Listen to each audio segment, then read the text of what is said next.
Assalamualaikum warahmatullahi wabarakatuh. Perkenalkan, nama saya Angga Fikrila dari Prodi Teknik Elektro Universitas Jambi. Di sini saya akan mempresentasikan tugas makalah agama yang telah saya buat.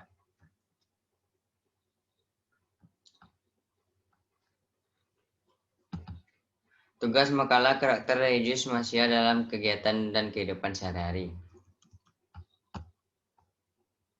Tugas ini diajukan untuk memenuhi mata kuliah, yaitu dosen pembimbing Eva Aryani SPDI, M.PDI Universitas Jambi, disusun oleh Angga Fikrila, NIM M1A1200039, Prodi Teknik Elektro Universitas Jambi.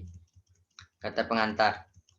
Puji syukur kehadirat Allah Subhanahu wa Ta'ala karena berkat rahmat dan karunia lah makalah pada mata kuliah pokok pembahasan karakter religius manusia dalam kehidupan dan kegiatan sehari-hari dengan rentang waktu yang telah ditentukan. Dalam penyelesaian makalah ini, kami banyak mengalami kesulitan, terutama disebabkan oleh kurangnya ilmu pengetahuan dan menunjang. Namun berkat bimbingan dan bantuan dari berbagai pihak, akhirnya makalah ini dapat terselesaikan dengan cukup baik. Karena itu sudah sepantasnya kami mengucapkan terima kasih. Kami sadar bahwa dalam penyusunan dan penulisan makalah ini masih banyak kekurangannya. Oleh karena itu kami sangat mengharapkan adanya kritik dan saran yang bersifat membangun guna penulisan masalah yang lebih baik lagi di masa yang akan datang. Semoga makalah ini dapat bermanfaat bagi kita semuanya, pada umumnya bagi penulis dan khususnya. Amin.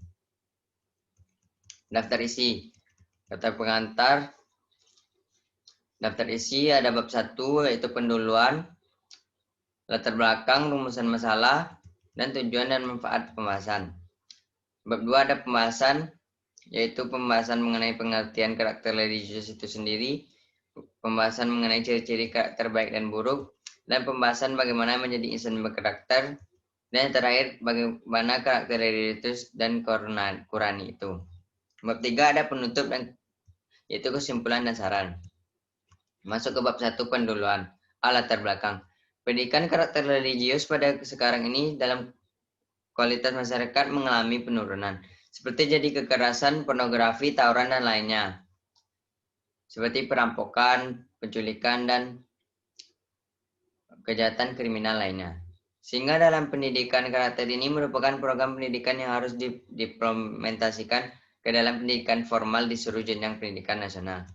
Dengan adanya penerapan pendidikan karakter ini, dapat terjadinya tujuan pendidikan nasional yang menjadikan peserta didik menjadi manusia yang beriman, bertakwa, dan berakhlak mulia, kreatif,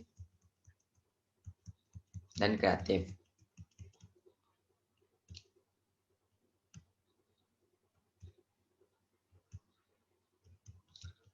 B. Rumusan masalah. Adapun masalah yang dapat kita ungkapkan dalam pembahasan ini. Yang pertama, pengertian karakter religius, ciri-ciri karakter baik dan buruk, bagaimana menjadi insan berkarakter, dan keempat, karakter religius dan Qurani. Tujuan dan manfaat pembahasan. Dengan pembahasan ini kita berharap kita dapat mengetahui pengertian karakter religius, kita mampu memahami ciri-ciri karakter baik dan buruk. Yang ketiga, kita mampu mengetahui bagaimana caranya menjadi insan yang berkarakter. Yang keempat, memahami karakter religius dan Qurani. Pembahasan. Pengertian karakter religius. Kata dasar dari religius adalah religi, yang berasal dari bahasa asing religion. Sebagai bentuk dari kata benda yang berarti agama, atau kepercayaan akan adanya sesuatu kekuatan kodrati di atas manusia. Sedangkan religius berasal dari kata religious, yang berarti sifat religi, yang melekat pada diri seseorang. Religius sebagai salah satu nilai karakter dideskripsikan oleh Suparlan sebagai sikap dan perilaku yang patuh dan melaksanakan ajaran agama yang dianut. Toleran terhadap pelaksanaan ibadah agama lain dan hidup rukun. B. Ciri-ciri karakter baik dan buruk. Ciri karakter baik. Selalu orang yang memiliki ciri karakter baik itu selalu memberikan nasihat dan pemberi nasihat dan solusi cerdas. Dia selalu menunjukkan sikap dan penilaian positif dan disegani dalam teamwork ataupun kelompok. Dia selalu jujur dan dia memiliki empati dan simpati yang melintasi aneka perbedaan. Upaya membahagiakan sesama. Dia tenang dan mampu menguasai diri. Selain itu, dia juga rela dan tulus membantu orang lain. Sedangkan ciri-ciri karakter buruk adalah dia tidak suka dikritik dan suka mengkritik orang lain. Dan juga dia haus akan pujian, dia merasa tidak disukai oleh orang lain, dia menyepelekan keyakinan dan dia khawatir berlebihan, senang mencampuri urusan orang lain, bermasalah dengan lingkungan sosialnya, tidak suka berbagi, selalu pesimis, suka bergosip, dan dia juga sensitif dan mudah tersinggung. C. Bagaimana kita agar bisa menjadi insan berkarakter? Caranya itu, kita harus bergaul dengan lingkungan orang-orang baik. Seperti dengan orang-orang yang memiliki agamanya yang kuat seperti ustadz dan lain-lain. Keyakinan yang benar. Kita harus memiliki keyakinan yang benar. Memiliki pendidikan dan wawasan yang luas. Motivasi hidup. Kita sebagai seorang mahasiswa harus memiliki motivasi hidup agar kedepannya kita mampu menentukan langkah selanjutnya untuk meraih kesuksesan. Yang kelima, kebiasaan-kebiasaan yang baik. Kita harus memulai kebiasaan-kebiasaan baik sejak dini. Kita harus memulai dengan hal-hal yang positif, seperti kita mengikuti pengajian di masjid-masjid dan mengikuti organisasi-organisasi yang ada di sekeliling kita. Kita harus mengenali diri sendiri, kita harus mampu mengendalikan diri, dan tempatkanlah malu pada tempatnya. Suka membantu orang lain dan berbuat baik. Kita harus juga menghargai perbedaan atau toleransi. Karakter religius dan Qurani. Generasi Qurani adalah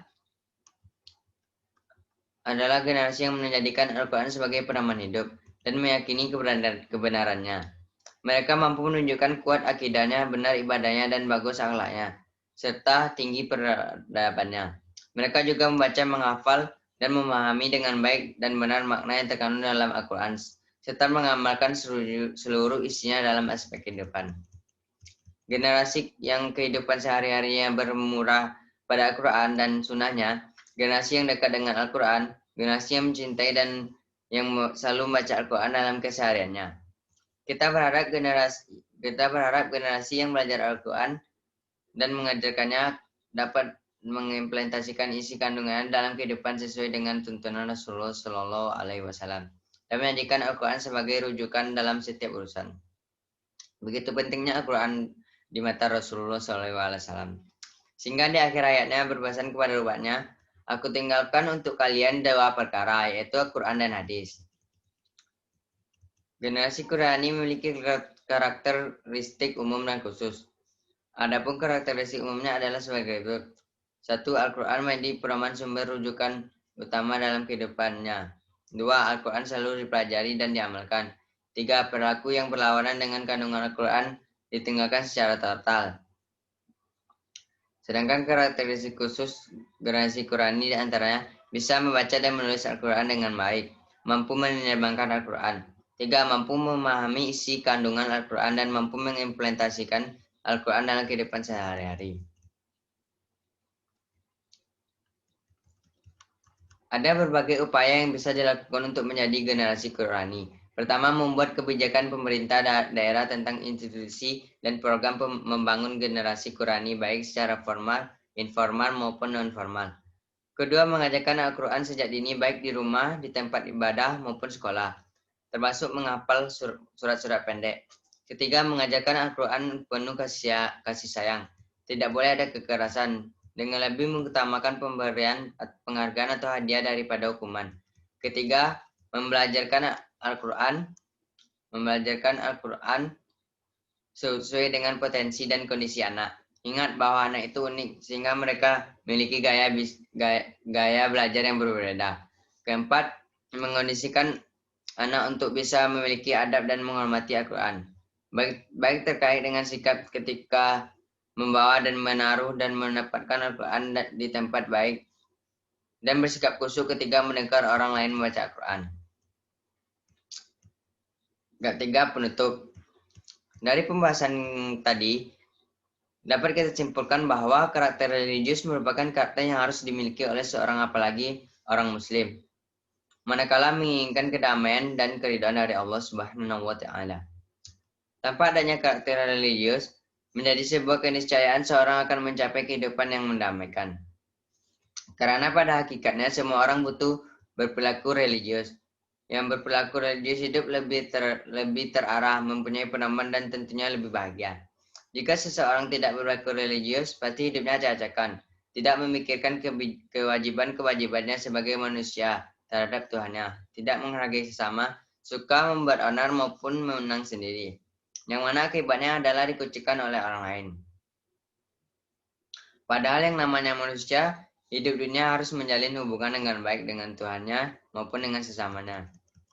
Pendidikan karakter religius merupakan satu yang sangat penting untuk menunjang keselamatan dan kebahagiaan, baik di dunia maupun di akhirat.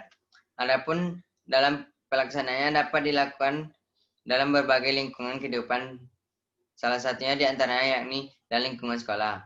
Oleh karena itu, sebagai sebuah lembaga pendidikan, maka sekolah seharusnya mampu menambahkan karakter religius pada peserta didiknya. Yang kedua, saran. Lingkungan keluarga merupakan lingkungan pertama dan utama bagi siswa pembentuk karakternya. Lingkungan keluarga yang harmonis dan berpengaruh positif bagi proses pembentukan karakter siswa. Dalam hal ini, orang tua berperan penting dalam membentuk karakter siswa. Sehingga orang tua diarahkan untuk memberikan contoh konkret dan pembiasaan di rumah berkaitan dengan pembentukan karakter anak dalam hal ini, siswa. Hubungan-hubungan sosial yang terjadi di dalam keluarga perlu dibangun lebih baik lagi. Komunikasi antara anak antara anak perpustakaan dengan orang tua juga sesama anggota keluarga lainnya harus lebih terbuka lagi. Jika orang tua dalam menyelesaikan konflik yang terjadi dalam keluarga harus lebih demokratis. Perlu adanya upaya yang lebih kuat dari orang tua untuk dalam menanamkan nilai-nilai keagamaan dan nilai-nilai tata krama dalam hubungan dengan orang lain. Sekianlah presentasi saya. Saya akhiri. Wabillahi taufik wa hidayah. Wassalamualaikum warahmatullahi wabarakatuh.